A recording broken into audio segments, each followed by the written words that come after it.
하나님이 어떤 분이신가를 우리에게 계시하기 위해서 우리와 똑같은 인간의 모습으로 예수님께서 이 땅에 오셨습니다. 우리와 동일한 삶을 이 땅에서 사신 분, 하나님의 아들 예수 그리스도가 우리 롤모델이 되어야 한다. 우리가 지난 시간에 말씀을 그렇게 나누면서 예수 그리스도께서 보여주신 우리가 롤모델링 삼아야 할 그런 본질에 대해서 우리가 함께 세 가지를 함께 나눴는데, 여러분 혹시 기억나십니까? 그 세 가지가 기억나세요? 사랑으로 자신을 희생하는 삶을 살아야 한다. 네, 지난 시간에 그런 말씀 나눴습니다. 두 번째는 도덕적 시험을 극복하는 삶을 살아야 한다. 그리고 감사의 언어로 빚어지는 삶을 살아야 한다. 그런 말씀을 함께 나눴습니다. 오늘은 예수님을 롤모델 삼고 살아가게 되는 우리 그리스도인들에게 나타나는 거룩한 열매에 대해서 함께 말씀을 생각해 보려고 합니다. 자, 여러분 본문의 8절을 우리 같이 한번 읽고 시작하겠습니다. 8절 같이 읽습니다. 시작. 너희가 전에는 어두움이더니 이제는 주 안에서 빛이라. 빛의 자녀들처럼 행하라. 너희가 전에는 어두움이었더니 이제는 주 안에서 빛이라. 자, 예수 믿기 이전에 우리의 삶은 아주 어두운 존재들이었습니다. 과거적인 삶을 살고 마귀 사탄의 종로로 타는 그런 어두운 존재들이었습니다. 그러나 예수님을 내 마음의 주인으로 영접하고 내 마음에 모신 이후에는 이제는 그 어두움이 물러가고 빛의 자녀로 우리가 살아가게 되는 겁니다. 그 다음에 이어지는 말씀을 보면 우리가 이 빛 대신 예수님 안에 거하고 그 빛 가운데 살고 있다면 이제 마땅히 우리가 맺어야 할 열매가 있다라고 하는 사실을 성경은 말씀하고 있습니다. 그 열매가 무엇인가? 여러분 9절 말씀을 같이 또 읽습니다. 시작. 빛의 열매는 모든 착함과 의로움과 진실함에 있느니라. 예수님을 롤모델로 삼고 살아가는 거듭난 새 사람 된 우리 그리스도인들, 우리가 맺어야 할 그런 열매가 있는데 그 몇 가지 열매 중에 첫째 열매가 바로 착함의 열매입니다. 착함의 열매.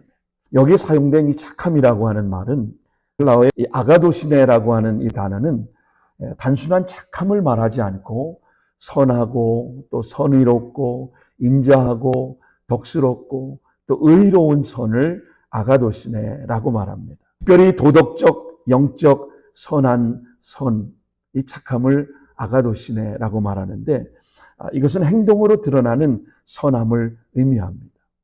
오늘 예수 믿고 우리가 하나님의 자녀된 우리의 삶은 이 선함을 통해서 우리의 삶으로 행동으로 그 착함이 드러나야 한다는 것입니다. 신약 성경에 보면 이 착함이라고 하는 이 단어를 사용하고 있는 또 한 성경이 있는데 바로 갈라디아 5장 22절, 23절의 말씀입니다. 성령의 9가지 열매를 설명하면서 이 아가도시네라고 하는 착함이라는 단어를 동일하게 사용하는 단어가 있습니다. 오직 성령의 열매는 사랑과 희락과 화평과 오래 참음과 자비와 양선과 충성과 온유와 절제니. 자, 여기서 본 양선이라고 하는 단어가 바로 아가도시네라고 하는 동일한 단어를 사용하고 있는 것을 보게 됩니다. 양선이 바로 아가도시네입니다. 바로 양선.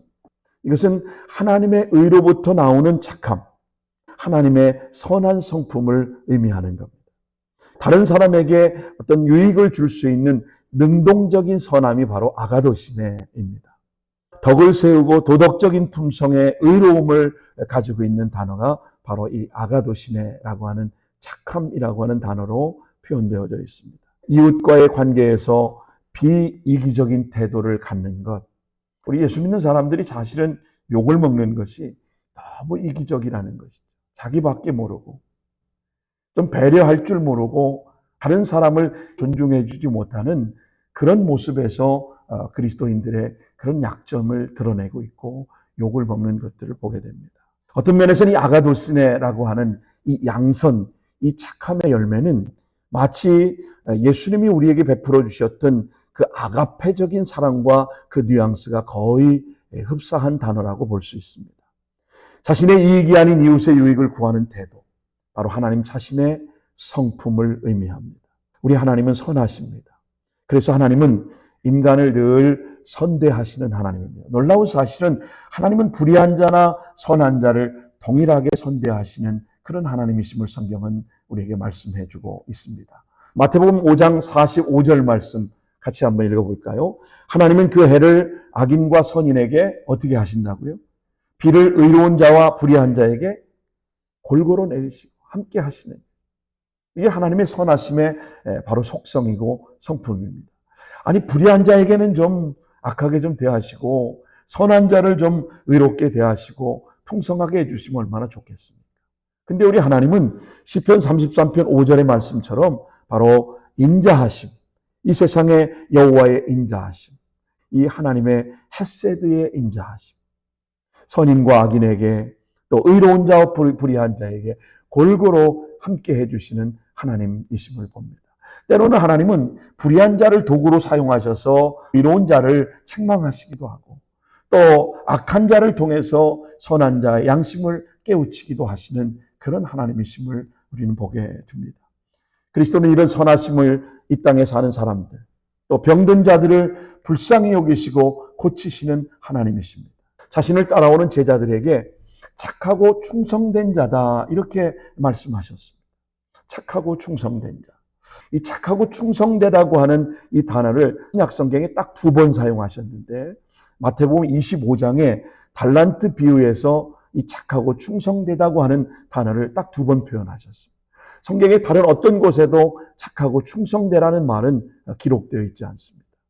마태복음 25장 21절과 22절을 보시면 달란트 비유에서 5달란트를 받은 사람과 2달란트를 받은 사람에게 동일하게 착하고 충성된 종아. 글자 한 자도 틀리지 않게 개역개정에는 번역이 되어 있습니다. 그 주인이 이르되 잘하였도다. 착하고 충성된 종아. 내가 작은 일에 충성하였음에 내가 많은 것을 내게 맡기리니 내 주인의 즐거움에 참여할지어다. 5달란트를 받은 종에게도 또 2달란트를 받은 종에게도 동일하게 착하고 충성되다, 그렇게 말씀하셨습니다. 마태복음 25장에 달란트 비유에서만 착하고 충성되다 그렇게 2번 표현한 것을 찾아볼 수가 있습니다. 그리스도의 영이신 성령은 바로 그리스도를 삶의 주인으로 영접한 사람들 안에 이런 선함의 열매를 맺게 하십니다. 그 선함의 열매가 바로 성령의 열매 가운데 하나인 양선, 아가도시네라고 하는 열매인 것이죠. 여러분, 선함의 반대는 무엇일까요? 선함의 반대는 악함입니다. 악한 사람, 이 사람은 악인은 아주 이기적인 사람입니다. 자기밖에 모르고 자기중심적인 사람입니다. 남을 배려할 줄 모릅니다. 철저하게 다른 사람을 이용해 먹으려고만 합니다. 약한 사람입니다. 심지어 이웃을 파괴하는데 삶의 쾌감을 얻기도 합니다. 하나의 예를 제가 들어보고 또 과거에 있었던 예와 현재 최근에 지난주에 있었던 일을 제가 여러분에게 좀 소개하면서 과연 이 악함의 존재가 어떤 것인가를 한번 좀 생각해 보려고 합니다. 가수 타블로에 대해서 여러분 알고 계시나요? 아주 오래전 일입니다만은 힙합 가수인 가수 타블로에 대해 들어본 적이 있으세요? 우리 어른들 세대는 타블로를 잘 모르실 수도 있습니다. 스탠포드 대학을 졸업하고 아주 명석한 두뇌를 가진 힙합 가수로 한국에서 활동하던 가수가 있었는데 그 사람의 이름이 타블로입니다. 아주 굉장히 인기가 많았던 가수였는데 이 사건이 진실을 외면하고 일방적인 주장에 의해서 인간이 얼마나 악해질 수 있는가를 우리에게 보여준 그런 실제적인 그런 사건이었습니다. 이 비단 당사자 한 사람만이 피해자가 아니었습니다. 이 타블로의 가족, 그리고 심지어 아버지는 교회 장로님이셨는데 이 아들의 문제 때문에 고민하시다가 암으로 세상을 떠났습니다. 타블로 자신 역시도 아이가 태어나고 자기 가족들이 있는데 세상에서 이 잘못된 루머 때문에 매장되는 그런 일들이 한국 사회에서 벌어졌던 것이죠. 여러분, 우리의 언어 생활이 확인되지 않는 루머 때문에 책임지지 못할 일방적인 악성 루머가 어떻게 한 사람을 매장시킬 수 있는지, 인간이 얼마나 악한 존재인지 이 사건을 통해서 우리가 들여다볼 수 있습니다. 타진요라고 하는 타블로에게 진실을 요구합니다라고 하는 카페를 만들어서 순식간에 이 악성 루머가 20만 명에게 퍼져나가면서 많은 사람들이 다 하나같이 타블로를 아주 나쁜 사람으로 몰아갔던 것이죠. 이 타블로는 크리스찬 가정에서 잘 성장했던 청년이었습니다. 한 사람을 무너뜨리는 데는 여러 말이 필요치 않았습니다. 진실을 외면하고 온갖 거짓으로 한 사람을 망가뜨리는 데는 그리 오래 걸리지 않았습니다. 이 사건이 무려 7년 동안이나 법원에 계류가 되면서 얼마나 많은 사람들에게 안타까운 마음을 주었는지 모릅니다. 결국 경찰 조사를 통해서 사실관계가 확인되고 이 타진요를 만들었던 사람들이 법정 구속되는 것으로 인해서 이 사건이 결론을 맺게 되었습니다. 여러분, 최근에 오늘 아침까지의 기사에 보니까 사건 하나가 또 있습니다. 물론 이 타블로와의 사건과는 좀 다소 차이가 있는 사건이지만 이미 오래전에 학창시절에 청소년 범죄에 가담해서 실제 소년범으로 소년원 생활을 했던 아주 참 제가 좋아하는 배우인데요. 배우 조진웅 씨 여러분 아시죠? 조진웅 씨, 이 조진웅 씨가 영화계를 은퇴하기로 기자회견에서 발표를 했습니다. 학교 다닐 때 오래전 이미 응당한 법적 제재를 받았고 그가 그 수많은 단역 배우, 조연 배우를 걸쳐서 유명한 배우로 성장해서 또 우리에게 좋은 작품들을 가지고 감동을 주고 있는 그런 배우인데 누군가 어떤 공격을 위해서 개인적이든 정치적이든 간에 수십 년 전의 과거사를 꺼집어내서 현재 한 사람을 매장시켜버리는 이 사회적 준엄한 비난을 받아야 될 대상은 바로 이런 루머를 만들어내는 사람들이 아니겠습니까? 근데 정작 값을 지불하고 값을 치렀던 그런 과거의 아픔을 끌어안고 너무나도 잘 성장해서 우리에게 좋은 배우로 다가와 있는 이 조진웅이라고 하는 사람, 이 아버지의 이름을 예명으로 영화계에 등장한 인물인데 지금은 이제 배우 생활을 중단하기로 선언을 한 것입니다. 한인섭이라고 하는 서울대학교 법학 전문대학원의 명예교수가 이 배우 조진웅 씨에 대해서 소년범 논란에 대한 공개적인 입장을 본인의 SNS에서 밝혔습니다. 이 조진웅의 경우 청소년 시절에 잘못을 했고 응당한 법적 제재를 다 벌써 받았다. 그러면서 이 소년이 어두운 과거에 함몰되지 않고 수십 년간의 노력을 통해서 사회적으로 인정받는 수준에까지 이르고 한 교수라는 분이 상찬을 받아야 할 일이다. 그렇게 표현했습니다. 상을 받고 칭찬을 받아야 될 사람이다. 지금도 어두움 속에 헤매는 청소년들에게 지극히 좋은 길라잡이가 되는 모델이 되었다. 그렇게 극찬을 하면서 누군가 어떤 공격을 위해서 개인적 동기이든 정치적 동기이든 선정적 동기든 수십 년 전의 과거사를 꺼집어내 현재 이 사람을 생매장하려고 한다면 사회적인 준엄한 비판을 받아야 될 사람은 이것을 보도한 언론이나 그 당사자가 되어야 할 것이다. 끝으로 이런 글을 정리했습니다. 조진웅의 은퇴 결정을 두고 아주 잘못된 해결책이라고 생매장 당하지 않고 맞서 일어나는 모습을 우뚝 서야 한다. 도전과 좌절을 이겨내는 또 하나의 인간상을 그려보고 싶다. 이렇게 본인의 소회를 밝혔습니다. 이 두 이야기는 하나의 진실을 거짓으로 누머를 퍼뜨려서 한 사람의 인생을 아주 박살내버리는 배우 조진웅의 문제는 수십 년의 과거사를 끄집어내고 한 사람의 인생을 매장시켰습니다. 타블로 같은 경우는 진실이 사실임에도 불구하고도 그것을 믿지 않고 계속 루머를 확산시켜서 사람들에게 그 한 인생을 망가뜨리고 그 가정을 파괴하는 그 일로 인해서 아버지가 장로님으로서 암으로 세상을 떠나는 풍지박산된 가정을 만들고 말았던 것입니다. 우리가 그리스도의 새 옷을 입고 하나님의 자녀로 구원받은 감격을 갖고 살아가는 그런 성도라면 여러분 제발 이런 루머를 멈춰야 합니다. 이런 식의 인생을 우리가 살아서는 하나님이 기뻐하시는 삶을 우리가 살 수 없습니다. 여러분 부탁합니다.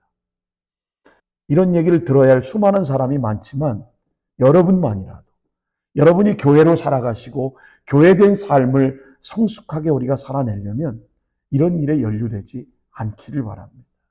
하나님은 그런 거 기뻐하시지 않습니다.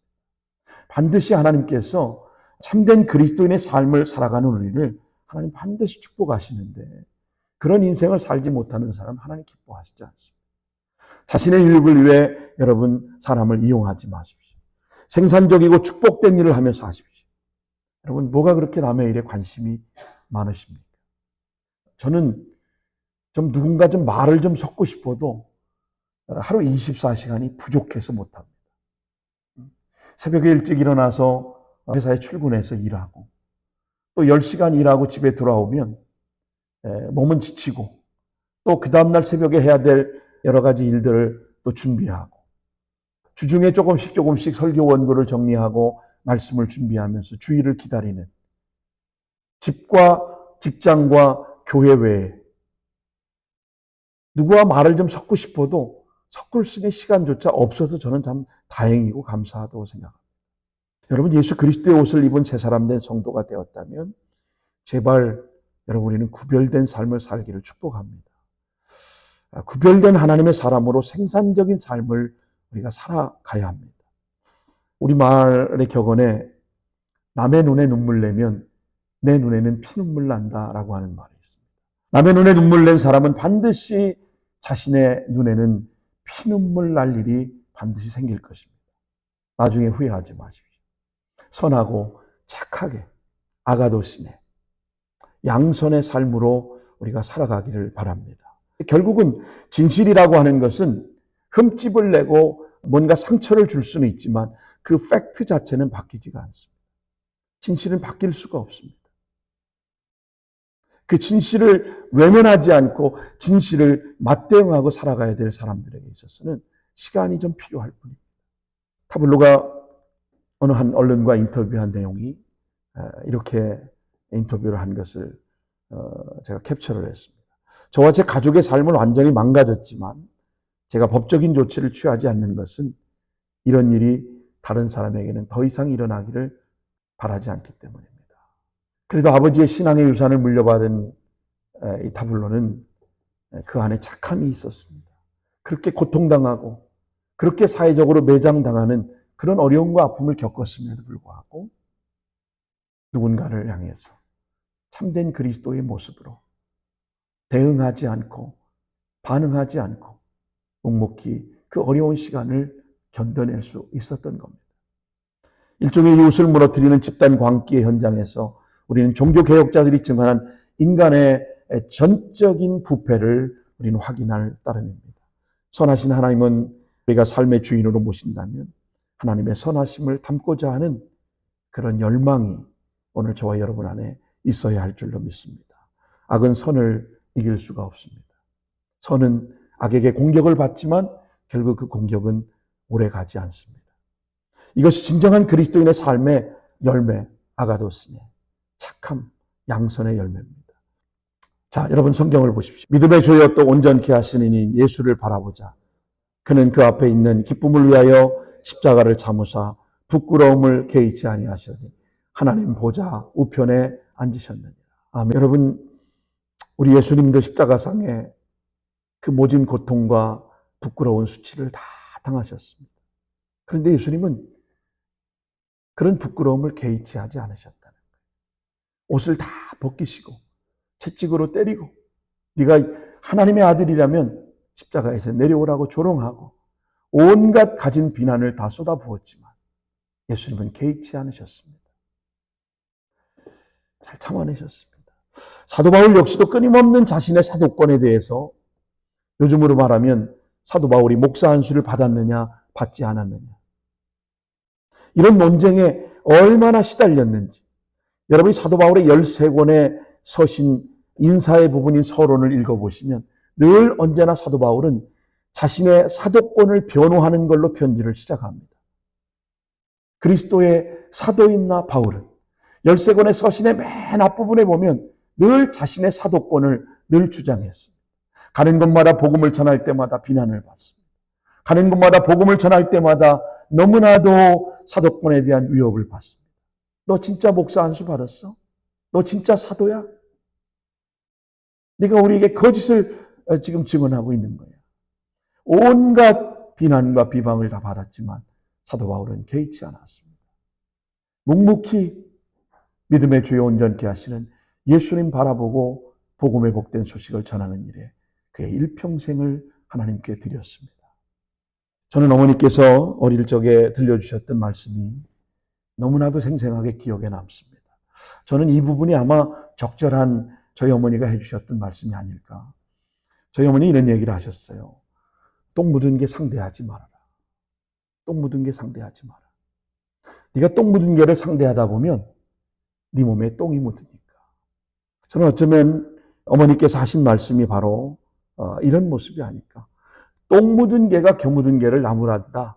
이 말씀을 좀 풀어서 그렇게 저에게 교훈해 주시지 않았나. 저는 그렇게 생각을 해봅니다. 여러분 몸에 여러분 더러운 인분을 묻히는 사람들과 결별을 선언하십시오.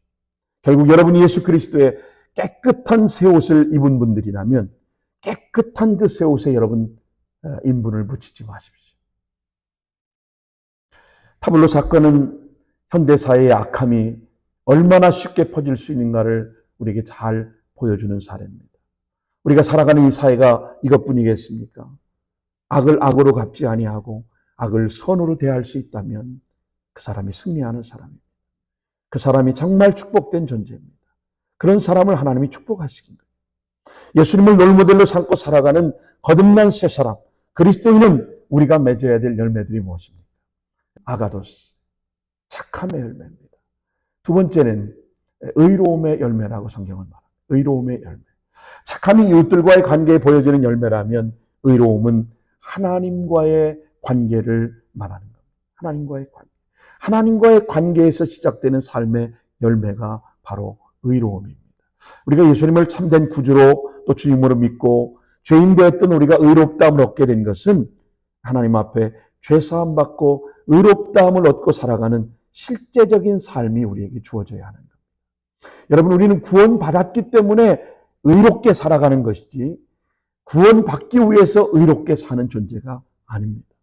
여기 의롭다고 하는 말이 법적인 법률 용어입니다. 여러분, 의로운 사람은 법대로 살게 되어 있습니다. 의롭다고 하는 것은 율법을 깨트리는 죄인된 정죄된 우리가 법대로 의롭게 살아가게 되는 겁니다. 예수 믿고 의로워진 사람은 반드시 성령의 도움을 통해서 율법을 지키는 삶을 살게 됩니다. 자, 여러분, 우리가 구원받기 위해서 법을 지키는 게 아니에요. 구원받은 하나님의 자녀가 되었기 때문에 이제는 그 법을 지키려고 하는 그런 몸부림이 우리 안에 있어야 하는 것입니다. 올바른 일인가 늘 우리는 고민하고 바르게 정당하게 살아가야 합니다. 이것이 반드시 그리스도의 새 옷을 입은 그런 의로운 열매를 맺고 살아가는 하나님의 자녀의 모습입니다.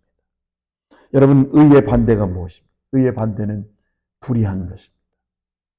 불의한 사람은 법을 무시하고 편법적 행동을 조금도 고민하지 않습니다.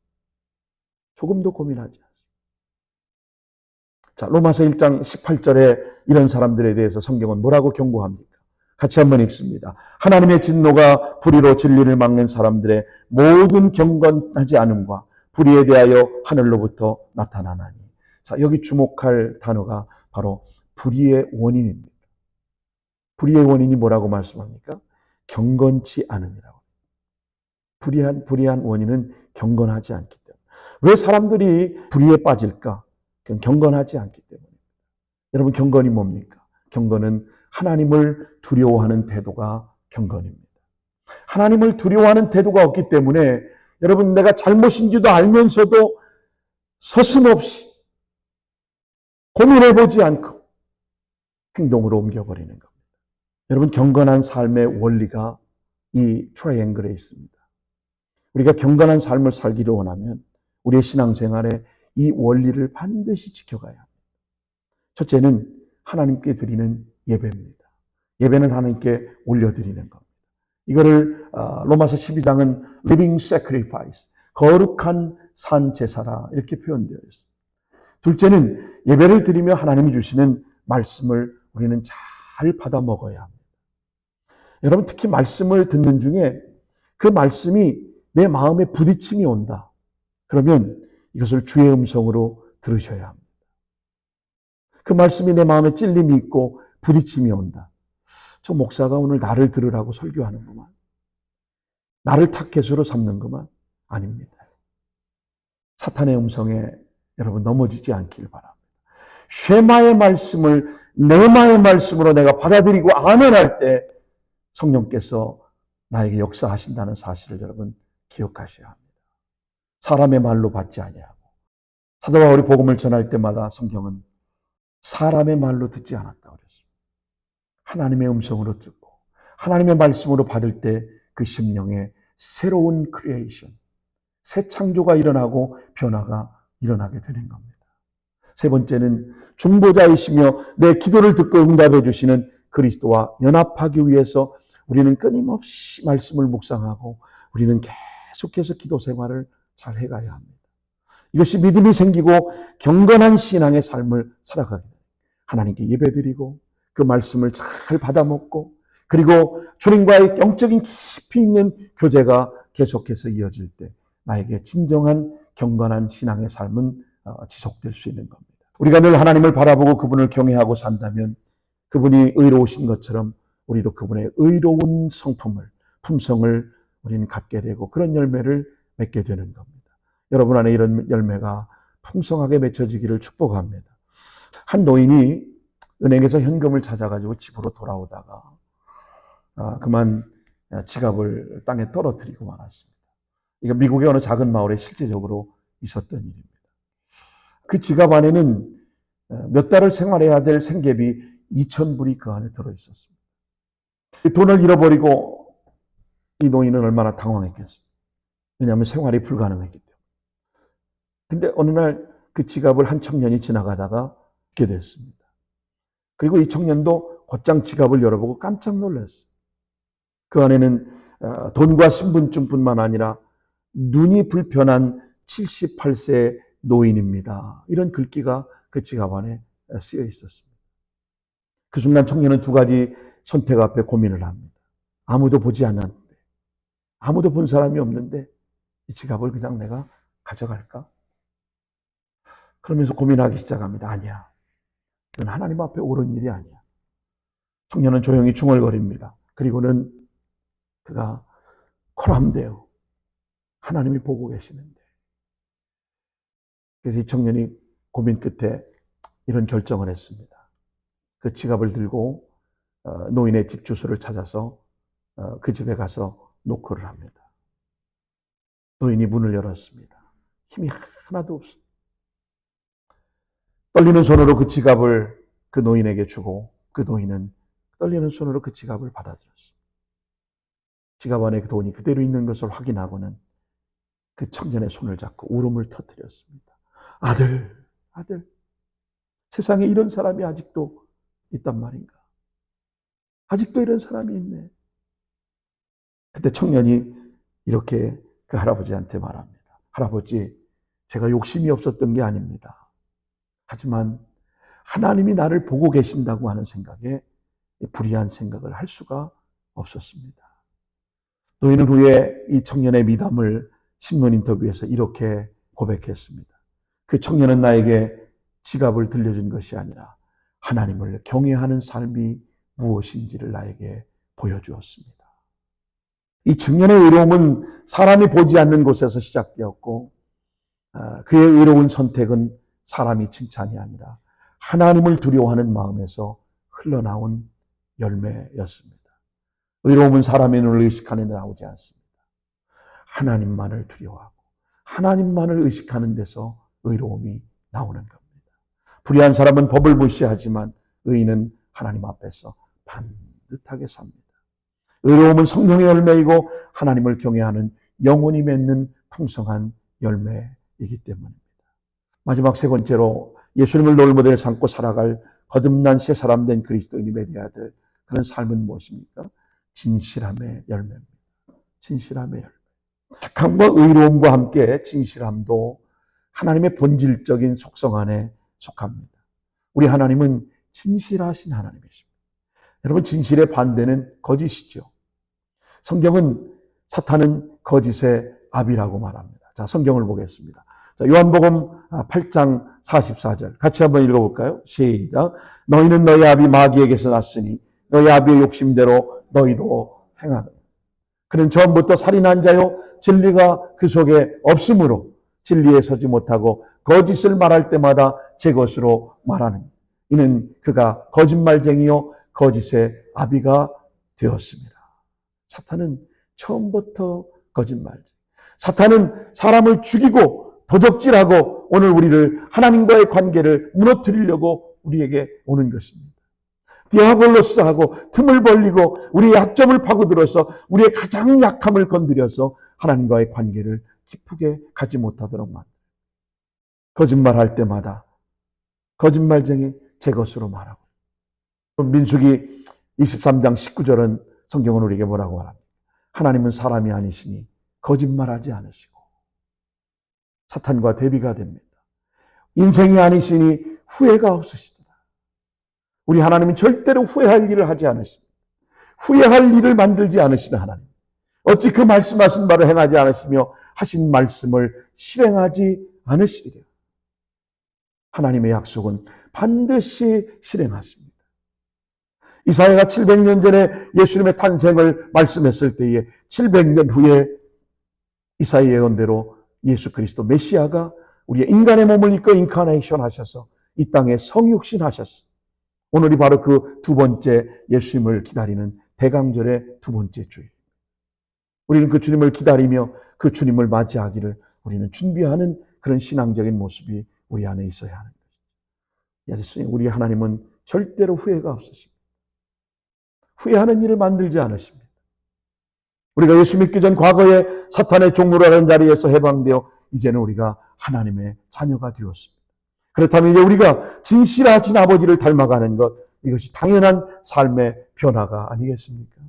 빛의 어둠에 임하면 그는 어둠에 있는 모든 것들은 사라지게 되어 있습니다. 그때 가능한 행동은 둘 중에 하나입니다. 빛을 피하여 도망하든지 아니면 빛 앞에 고꾸라져서 나의 부끄러운 삶을 낱낱이 고백하고 그 실체를 드러내고 하나님 앞에 회개하든지. 오늘 이 시대에 너무나도 회개가 그리운 시대가 되었습니다. 회개를 설교하지 않습니다. 회개를 말하지 않습니다. 형식적이고 노미널 크리스천, 명목적인 신앙인들만 교회에서 양산하는 그런 교회는 계속해서 부흥합니다. 근데 진짜 해야 할 말을 하고 회개를 선포하는 교회, 하나님의 신실한 말씀이 선포되는 교회는 찔림이 있어서 오려고 하지 않습니다. 여러분 참 대단한 분들이십니다. 여러분 11절 말씀을 보십시오. 이런 삶의 변화의 증언을 성경은 뭐라고 말합니까? 너희는 열매 없는 어둠의 일에 참여하지 말고 도리어 어떻게 하라? 책망하라. 우리 스스로를 책망하십시오. 13절은 뭐라고 말씀합니까? 책망받는 모든 것이 빛으로 말미암아 드러나느니 드러나는 것마다 다 빛입니다. 회개하고 책망받고 드러나는 것은 깨끗한 것이 드러나게 되어 있습니다. 빛이 드러나게 되어 있습니다. 왜냐하면 어두움은 빛 앞에 존재할 수가 없기 때문입니다. 중요한 것은 이런 삶을 추구해야 될 이유가 무엇입니까? 그건 단순한 모범적인 삶, 도덕적인 삶을 살기 위해서가 아닙니다. 빛된 자녀가 된 사람들에게는 새로운 삶을 살아가야 할 높은 동기가 우리에게 주어진 겁니다. 어두움에서 빛으로 부르시고 우리를 구주 되신 주님을 기쁘시게 할 귀한 사명이 우리 가운데 주어졌기 때문입니다. 여러분 본문의 10절을 보십시오. 주를 기쁘시게 할 것이 무엇인가 시험해보라. 예수님은요, 하나님은 우리에게 시험해보라고 하는 말을 말라기에서 한번 하셨습니다. 너희가 하나님 앞에 창고와 곡식에 차고 넘치도록 11조를 드려라. 너희를 복을 주지 않나 시험해보라. 그렇게 말라기 선지자를 통해서 말씀했고, 또 오늘 이 본문에서 주를 기쁘시게 할 것이 무엇인가 시험해보라고 말씀하십니다. 이 시험하다라고 하는 말이 헬라어의 도키마죠. 이거는 영어의 프로브입니다. 입증하다 그런 뜻입니다. 이제 우리가 구체적인 삶의 행동으로 주님을 기쁘시게 하고자 우리는 입증해봐야 합니다. 증명해내야 될 그런 진정한 그리스도인이 된 겁니다. 이것이 빛의 열매이기 때문에 이런 착함과 의로움, 진실함의 열매를 우리는 자신의 삶 속에 증명해내야 할 책임이 우리에게 주어진 겁니다. 주는 나의 피난처라고 하는 책과 영화에 소개됐던 코리텐 붐, 여러분 아마 들어보셨을 겁니다. 그가 유대인을 도왔다고 하는 제목으로 온 가족이 다 포로 수용소에 끌려가서 그 언니는 간수로부터 성폭행을 당하고 너무나도 비참한 그 가족의 역사가 이 책에 기록되어 있는데, 자기 언니를 죽인 간수를 결국은 이 가족이 다 용서합니다. 그래서 유럽과 미국 전 세계를 다니면서 간증을 하는 우리 시대를 읽고 믿음의 거인이 바로 이 코리 텐 붐 이 가족이었습니다. 이 코리 여사가 믿음의 가마, 본래 그녀의 아버지의 영향을 그가 받았다고 고백합니다. 그녀의 아버지의 이름은 캐스퍼 텐 붐이라고 하는 이름을 가진 아버지입니다. 아버지는 시계방을 운영하셨습니다. 아침과 저녁으로 항상 가족들과 함께 늘 성경을 읽었고, 자기 상점의 트레이드 마크는 친절과 최선으로 손님을 기쁘시게 하자. 손님들을 섬기며 복음을 전하는, 그 당시에는 굉장히 경제적으로 어려운 시대였습니다. 어느 날 하루는 한 부자가 와서, 그 부자 손님이 와서 아주 비싼 시계를 현금으로 사겠다고 합니다. 그런데 이 코리의 아버지는 그 시계를 팔면 한동안은 우리 가족이 어려움 없이 좀 잘 지낼 수 있을 텐데, 그 아버지는 그 부자에게 시계를 팔지 않습니다. 고장난 시계를 가지고 와서, 내가 옆집에 시계방에 가서 이 시계가 고장났는데 좀 손을 봐달라고 했더니, 그 점원이 시계를 좀 만져보고 막 들여다보더니 이 시계는 고장나서 더 이상 고칠 수가 없습니다. 그래서 그 시계방을 나와서 내가 당신 집에 와서 이 새 시계를 내가 하나 사고 싶소. 코리 아버지는 그 중년 부자 신사에게 이렇게 말을 했습니다. 그 시계를 좀 제게 주십시오. 그리고 시계를 막 이렇게 좀 만져보더니, 자, 이제는 이 시계 차시면 됩니다. 시계가 정상적으로 작동합니다. 그리고는 아마 그 옆집의 그 친구는 아주 좋은 시계공입니다. 근데 아직은 좀 경험이 좀 더 필요한 친구인 것 같습니다. 조금 더 기다려주면 그 청년이 그런 부진을 싣고 또 시계를 잘 수리하는 아주 좋은 전문가가 될 것입니다. 캐스퍼 텐 붐은 빙그레 웃으면서 그 시계를 고쳐주고, 새 시계를 사겠다고 돈을 건넸던 그 돈을 그 부자 중년 신사에게 건네고, 그 시계를 나에게 도로 주십시오. 그 모습을 지켜보던 코리는 너무나도 속이 상했습니다. 그 시계를 팔면, 그 돈 가지면 한동안 우리 가족이 풍성하게 살 텐데 왜 아버지는 저렇게 어리석게 저런 선택을 하실까? 불평하는 코리에게 아버지는 이렇게 말했습니다. 코리야, 돈은 하나님이 필요하면 언제나 우리에게 주실 수 있지 않겠니? 그러나 우리가 최선을 다해서 정직하게 손님을 섬기지 않는다면 과연 하나님이 우리를 기뻐하실까? 코리야, 우리 그리스도인은 돈을 벌기 위해 사는 사람이 아니야. 하나님을 기쁘시게 하기 위해 사는 사람이란다. 그 딸에게 감화를 주고 감동을 줬던 그 아버지의 일화를 소개했습니다. 사랑하는 여러분, 이런 삶이 바로 우리가 주님을 기쁘시게 하는 우리의 삶의 모습이지 않겠습니까? 오늘 성경은 말합니다. 주를 기쁘시게 할 것이 무엇인지 시험해봐라. 이제 잠자는 어둠의 세대에서 깨어나 일어나 우리가 빛을 비추어야 한다. 이것이 우리가 맺어야 할 거룩한 열매 인생인 겁니다. 14절 같이 읽고 말씀을 마치겠습니다. 그러므로 이르기를 잠자는 자여 깨어서 죽은 자들 가운데서 일어나라. 그리스도께서 너희를 비추시리라 하셨느니라. 아멘. 성경학자들은 본래 이 14절은 초대교회 성도들이 부활절 새벽이 오기를 기다리며 예배의 자리에서 부르던 찬송의 내용이었다라고 말합니다. 그렇습니다. 어두움을 이기고 부활하신 주님, 사망 권세 이기시고 부활하신 주님이 명령하십니다. 이제 일어나라. 빛을 발하라. 빛의 자녀로 살아라. 의로움의 열매를 맺고 살아야 한다. 악함과 불의함과 거짓이 득세하는 세대에서 착함과 의로움과 진실함의 열매를 맺으라. 우리뿐만 아니라 우리의 자녀 세대에게 열매 있는 가정, 열매 있는 교회, 풍성한 열매를 맺기를 우리 주님이 요구하시는 그 요구 앞에 오늘 우리는 결단하고 그 주님의 음성 앞에 헌신을 다짐하는 복된 이 시간 될 수 있기를 예수님의 이름으로 축원합니다. 기도하겠습니다.